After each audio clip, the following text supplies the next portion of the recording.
And I'm joined tonight by Alison, Morris and Peter Hitchens. Great to see you both. Thanks for taking time out on your Sunday to join us. Let's start, Alison, straight away with the Daily Mail.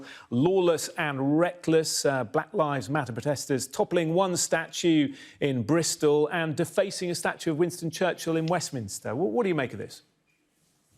Well, I think it's interesting. It's probably going to start a conversation as to whether these statues to people like Edward Colston, someone who was responsible and made his wealth by bringing, it was estimated, something like 80,000 men, women and children from Africa to work as slaves.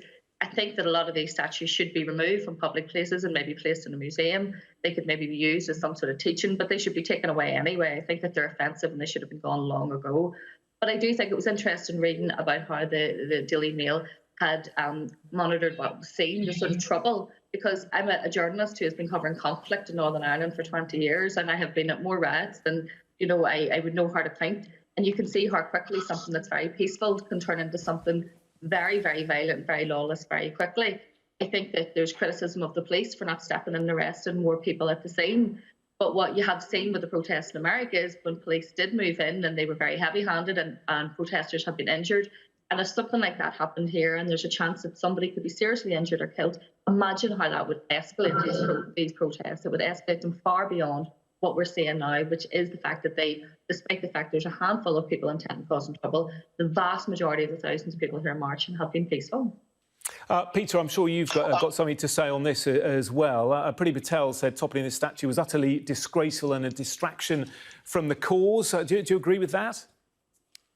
Well, it is the destruction of anything without lawlessly and without consent is surely a problem. As an ex-Trotskyist, I know quite a bit about rough and tumble on demonstrations, and it does look to me a bit as if the authorities have lost control of the streets here.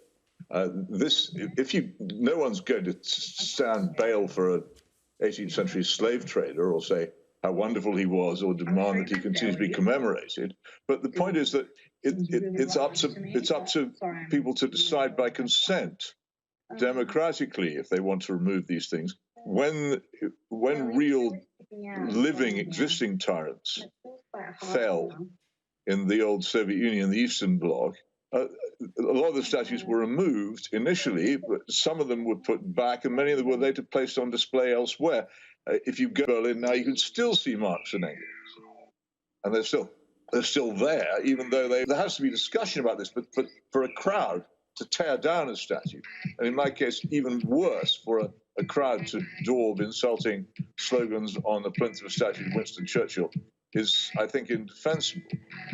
We could talk more about this, but we haven't got a great deal of time. And I do want to move on to the lockdown. And let's bring in the front of the Financial Times. It's saying, as we start a new week, save the summer. Ministers want pubs and restaurants to reopen on June the 22nd. Alison, this is the conflict, really, isn't it, between those saying it's too early to release the lockdown and others saying, look, the economy is desperate for this to happen. I think that, the argument here in Northern Ireland has been going on for some time, with the hospitality trade saying they just need more information. And we're in the very strange position where the south of Ireland announced last week that they'd be opening their pubs and restaurants from the 29th of June. And yet still we're hearing that it could be the 20th of July before pubs and restaurants open here in Northern Ireland. The problem is that those pubs and restaurants don't run themselves. They have workers who work there and are going to be public facing.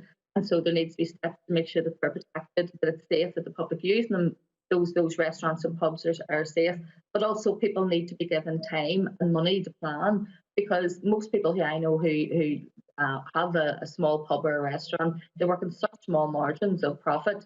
If you tell them that they can only have, half capacity in their restaurant, well, it's just financially unviable. So I think that there's an awful lot more information that needs to go to the hospitality trade to give them information that they can work with to try and get reopened. But it is interesting that we're going to have a phased reopening, and in different parts, different regions, we're going to have different reopenings in the UK. And in the south of Ireland, where people here live quite close to the border, there'll be different openings. And when the south announced last week that they were opening their bars and restaurants at the end of this month, I think that a couple of websites almost crashed, where people trying to book apartments and holiday homes and all sorts of other things. So we're going to have like travelling tourists and to get a pint in the south of Ireland because they can't in the north. Well, we're talking about holidays. We'll bring in the front of the Daily Telegraph. Quarantine won't work, Home Office concedes. Interesting, Peter, isn't it? On the one hand, the government is saying that they want to ease the lockdown to get the economy going, and yet on the other hand, they're bringing in these quarantine measures, which the travel industry and many others are saying are simply not going to work and will strangle an industry that's already on its knees. Well, it's an extraordinary mess they've got themselves into. I can't understand how they haven't pulled back from it yet.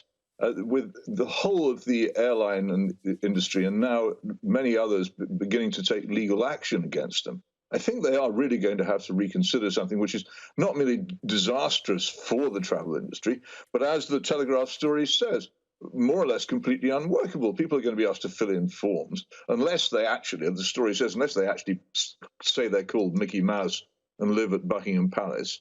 There aren't going to be any facilities for checking they're telling the truth about who they are and where they live. The idea that the police are going to be able to go around and check whether everybody is actually quarantining themselves is absurd.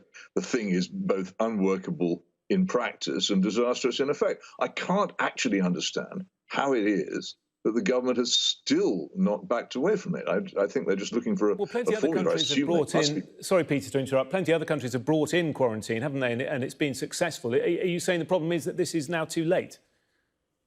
Well, there was an argument for it at the beginning.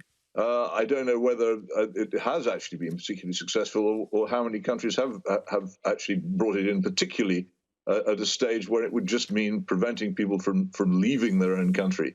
Just at the start of a holiday season, when all the economies of the Western world are frantic to find some way of reviving themselves. It just doesn't make sense.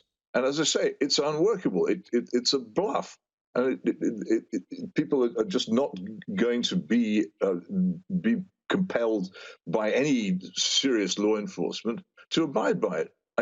This has been going on for weeks now, and all the arguments against it have been repeatedly made, and they're now obviously being made inside government. Why does the government persist in clinging to it? Alison, very quickly, if you can, just very briefly, good idea, bad idea? I do think that it is completely unworkable, and especially because, again, I live in a place where there's two jurisdictions. If I'm going on holiday many times, I would travel to Dublin and go from there. So the Irish government going to take my details and then pass them on to the police in Northern Ireland, check I'm in the house. You can see that you're going to run into all sorts of data protection issues and all sorts of other things there. I don't think that the quarantine is workable. You're maybe having to ask people to be sensible, and also they're probably travelling back from countries where there's no visible community transmission and a much lower R rate than exists in some parts of England. OK, Alison, Peter, apologies for having to rattle through that somewhat. Do stay with us. Kay Burley at breakfast will be. Hello again, you're watching the press preview here on Sky News. Joining me now, the Irish News is Alison Morris, and Mail on Sundays, Peter Hitchens.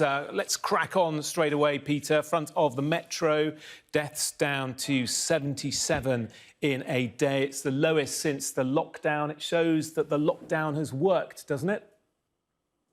Well, not necessarily. It shows that, thank heaven, the number of deaths is falling. But I've yet to see any demonstration anywhere of any evidence that this has got any connection with the strangling of the economy or the throttling of personal liberty which the government have imposed.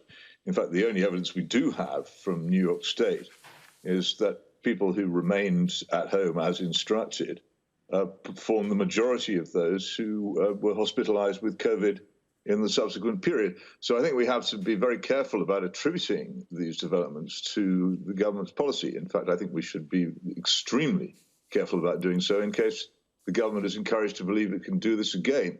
And I very much hope that there will be a very rigorous public inquiry headed by a lawyer, which is what the government dreads, who will actually look in to see who was to blame for the mess we got ourselves into and who was responsible and why it was all done.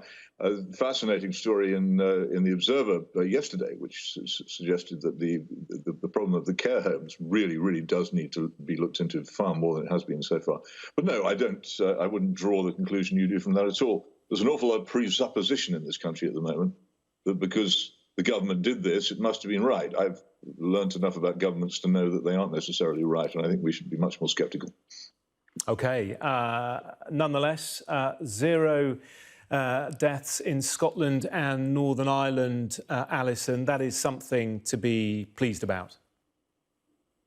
It is. I mean, although I would give you some caution, is that we've found in the past that the weekend figures are usually lower just because of the delay in reporting deaths, and you can't get like a slight spike on Monday. But it's remained quite low in Northern Ireland, and over 52% of the deaths that have happened here have been in care homes. So the crisis in care homes really is something that is going to be worthy of an inquiry going forward. I think that, as sort of the countries that had a short, sharp lockdown that went very early into lockdown, that closed for a very short period of time but had a very severe lockdown and then managed to open up again, they seem to be the ones that are recovering more successfully. So I disagree with Peter that the lockdown has had no effect on this. Clearly it has stopped the community transmission to a degree, but the fact that the figures have fell so low, I think that we're seeing in some parts where there's arguments now for the lockdown, the stages of lockdown, to move much quicker. Each region has their own lockdown escape plan, their own exit plan, and we're all moving through that at a stage. But I do think that there's an argument for trying to move through it at a much faster pace. And there's all sorts of other aspects of our economy, such as childcare and schools.